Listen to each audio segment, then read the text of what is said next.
ఈ ఫిల్టర్ అంటే మీరు బయట నుంచి తెప్పించుకున్నారా? ఆ ఫిల్టర్ని నేనే ఇన్వెంట్ చేశాను. ఈ సిస్టమ్ పెట్టి 21 సంవత్సరాలు అయింది. అప్పటి నుంచి ఒక పెద్ద ఫిల్టర్ ఉండేది ఇది వరకు. అలా రకరకాలుగా మార్చుకుంటూ 2025 ఫిల్టర్ అది. దానివల్ల ఏంటంటే నేను ఆ చిన్న కాంపాక్ట్ ఫిల్టర్ వల్ల ఇట్లాంటివి 6 ట్యాంక్స్ పెట్టుకోవచ్చు. ఇట్లాంటి గార్డెన్ ఏదైతే ఉందో ఇది ఒక 1200 అడుగులు, 6000 అడుగులు గార్డెన్కి పనికొస్తుంది. 6000 స్క్వేర్ ఫీట్ ఏరియాలో గార్డెన్ పెట్టుకుంటే మీకు ఆ ఫిల్టర్ పనికొస్తుంది. మరి ఇట్లాంటి ఫిల్టర్ ఓన్లీ ట్యాంక్స్కేనా లేకుంటే కొంతమంది చెరువులు వేసుకుంటారు కదా? చెరువులు వేసుకునే వాళ్ళకి ఏంటంటే ఏరేషన్ అని అక్కడ కొన్ని రకరకాలుగా పెడతారు. చెరువులలో జనరల్గా ఎట్లా ఉంటుందంటే చెరువులలో వాటర్ని ఫిల్టర్ చేయాలంటే చాలా పెద్ద ఖర్చుతో కూడుకున్న వ్యవస్థ. మీకు ఒక చెరువులో ఉదాహరణకు చెప్తాను. ఒక 1000 లీటర్ల ట్యాంక్లో 80 కిలోలు పండుతుంది అన్నాను. జనరల్గా చేపల చెరువులో 1 ఎకరం చెరువులో 1,000,000 లీటర్లు పడుతుంది. అబ్బా అబ్బా అబ్బా 1,000,000 లీటర్లు పెడితే అందులో 3 టన్స్ ప్రొడక్షన్ వస్తుంది. 3 టన్నుల ప్రొడక్షన్ వస్తుంది. 3,000 కేజీల ప్రొడక్షన్ వస్తుంది. అంటే 1,000,000 లీటర్లు మీరు సంవత్సరం పాటు దాన్ని యూజ్ చేసుకుని ఆ చెరువులో రకరకాల మేతలు వేస్తే అంత వాటర్ వేస్ట్ చేస్తే అందులో కేవలం 3,000 కిలోలు మాత్రమే వస్తుంది. 3 టన్నులు మాత్రమే వస్తుంది. ఇందులో 1000 లీటర్లలో 80 కేజీలు వస్తుంది. అంటే చూడండి, ఆల్మోస్ట్ 10 లీటర్లకి 1 కేజీ చేప పండుతుంది. ఇట్లాంటిది ఒక 30,000 లీటర్ల ట్యాంక్ కనుక పెట్టుకుంటే 25 ఎకరాల్లో పంట ఇక్కడ పండుతుంది. ఇందులో అంత టెక్నాలజీ ఉంది. ఈ సిస్టాన్ని నేను ఫస్ట్ మన అగ్రికల్చర్ మన fishery department of central and state government వాళ్ళని అప్పుడు నేను పెట్టే ముందు సంప్రదించడం జరిగింది. వారు ఏమన్నారు, కమిషనర్ గారు కూడా అప్పుడు కలిశాను నేను. అప్పుడు ఉమ్మడి గవర్నమెంట్ ఉండే, స్టేట్ బైఫర్కేషన్ జరగలేదు. వారు ఏమన్నారంటే, ఇట్లాంటి తినే చేపలు ఇలాంటి కంటైనర్లో పెరగను అయినా నీకు కావాల్సి అటు కోస్టల్ డిస్ట్రిక్ట్ పోయి 5-6 ఎకరాల చెరువు తీసుకుని పెంచుకొని నీకు ఏమన్నా ప్యాషన్ ఉంటే అని చెప్పేసి అన్నారు.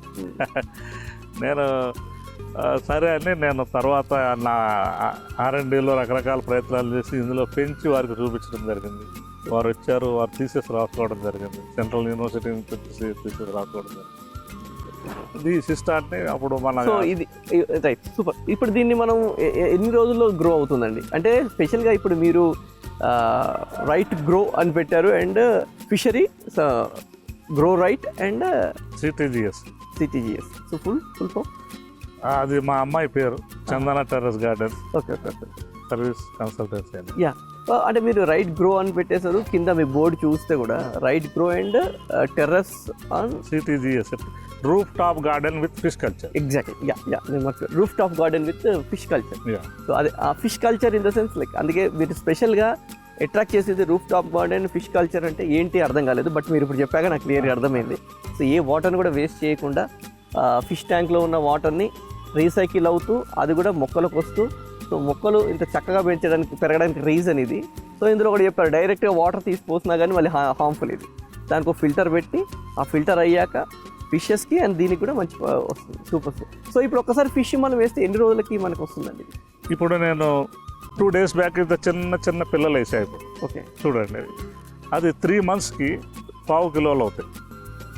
3 monthsకి ఆఫ్టర్ 3 months మీరు 1/4 కిలోలు అవుతాయి. కాబట్టి మీరు తినాలంటే 4 చేపలు తీసుకుంటే 1 కిలో అవుతుంది. అక్కడి నుంచి మీరు ఎప్పుడైతే కన్జ్యూమ్ మొదలెట్టారో సంవత్సరం పొడుగునా తీసుకుంటూ వెళ్తారు. మిగతా వాటికి ప్లేస్ పెరుగుతుంది. ఎండ్ పీస్ 3.5 కేజీలు అవుతుంది. అంటే 3.5 కేజీలోనికి ఎంత టైం పడుతుంది? 1 year. ఓకే 1 year మీరు మీ కన్జ్యూమ్ బట్టి. అయితే కొంతమంది ఏంటంటే చాలామంది ఎల్లమే పెట్టినప్పుడు మేము నాన్ వెజ్ తినము, నీసు తినము అని చెప్పేసి చెప్పడం జరుగుతుంది. మీరు నీసు తిననంత మాత్రాన మానుకోవాల్సిన పని లేదండి. ఇది ప్రకృతిలో సహజము. ప్రకృతి ఒకదాని మీద, ఒక జీవి మీద రెండో జీవి ఆధారపడ్డది. ఆ యొక్క చేపల నీళ్ళలో ఈ మొక్కలన్నీ ఆధారపడ్డాయి. ఇట్లా మనం అది తీసేసి మనం కనుక ఈ మొక్కలకి మనం ఎరువు లాంటిది ఇవ్వాలంటే ప్రతి వారము అనేక రకాల న్యాచురల్ జీవామృతం అని ఇదని తయారు చేసుకొని ఇన్ని మొక్కలకి వేయాలంటే ఫస్ట్లో కొంతకాలం వేయగలుగుతాం, 2-3 నెలలు. ఆ తర్వాత నుంచి చాలా కష్టంగా అనిపిస్తుంది. తర్వాత స్లోగా డౌన్ అయిపోతుంది. The consistency roof top garden లేకపోవటానికి కారణం ఇది కూడా ఒకటి. కన్సిస్టెన్సీ మెన్యూర్ వెళ్ళదు కాబట్టి ప్రొడక్షన్ పడిపోతుంది, తర్వాత గార్డెన్స్ తీసేస్తారు. అవును.